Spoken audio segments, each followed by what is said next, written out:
Hey everyone, it's Leah, and noticing what it looks like in here, kind of airy and cloudy and kind of mystical and magical. I kind of like it.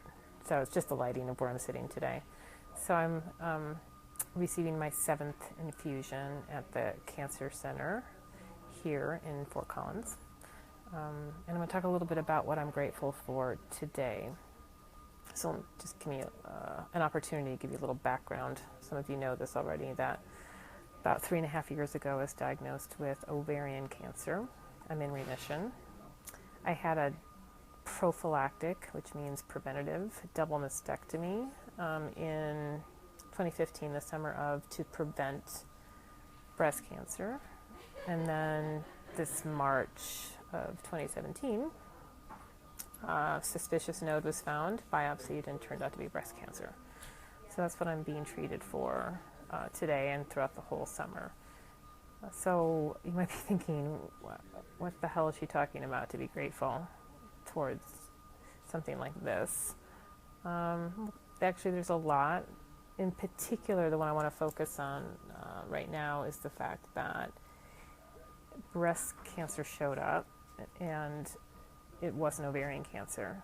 And there are two ways to look at the gratefulness. I want to focus on the one that you might not buy into.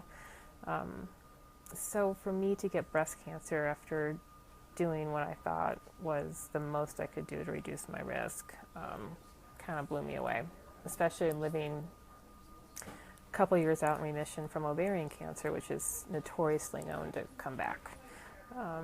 So breast cancer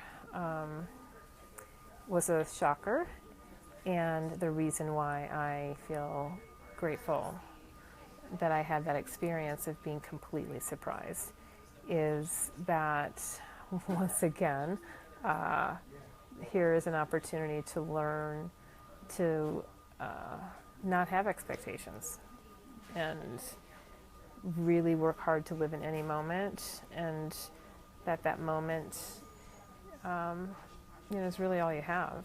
To spend a lot of energy wondering about what's going to happen in the future, and in my case, reading everything possible, doing data searches, lots of get to know my ovarian cancer in case it came back. I spent all that time doing that, and then I get breast cancer, which I knew nothing about. I mean, a little bit, but inherently that was not my disease. So that is a huge opportunity to understand that I was fully expecting to have the ovarian cancer come back. Now, some might argue that statistics show that's not a bad thing to be worrying about. I get it. It's just getting breast cancer instead of ovarian cancer really taught me to challenge myself to not be so stuck in, I don't know, thinking I know how the future is going to go down. So again, this is a bit of a cliche, but it's a good lesson to look at your events in your lives as places to be grateful, and figure out the meaning behind that. So for me, the meaning of getting breast cancer after ovarian cancer is the surprise, and how it really demonstrated to me how tightly I hang on to thinking I know how the future is going to go down. And if I just do this and do that and do that and do it in the right order and work really hard, then I'll be fine. And that's not true. And that could feel like, kind of a holy shit moment where your foundation for how you're going to get through life is like falls away. To just recognize that there isn't necessarily a tight correlation between, eating really well, exercising, and guaranteed stay healthy. It's not. So I'm not saying not do those things, but if something were to happen, like you get a cancer diagnosis, to look for that opportunity to teach you about you. So that one's mine.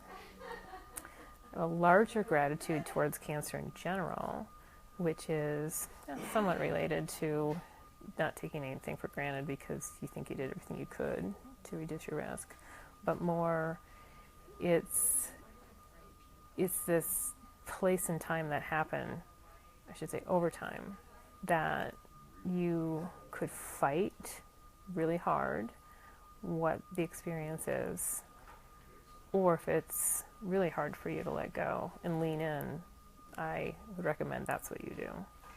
Cancer and cancer treatment in particular have a lot of side effects that change your life up. And kicking and screaming along the way, yeah, it might feel good in the moment to get that out, but not super helpful in the long run. And that's, again, a lesson I've learned and what I'm grateful for through having both these cancers in such a short period of time.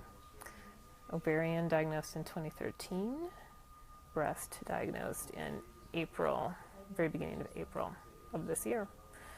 So it's resilience building, as I mentioned last time, and it's an opportunity to say, well, this could be good or this could be bad. And that totally depends on how you choose to perceive what many would perceive to be a pretty traumatic event. So that's it. I'll sign off for now. I hope you have a blessed day, and thanks again to everyone who's been helping. All right, what do you think? For you?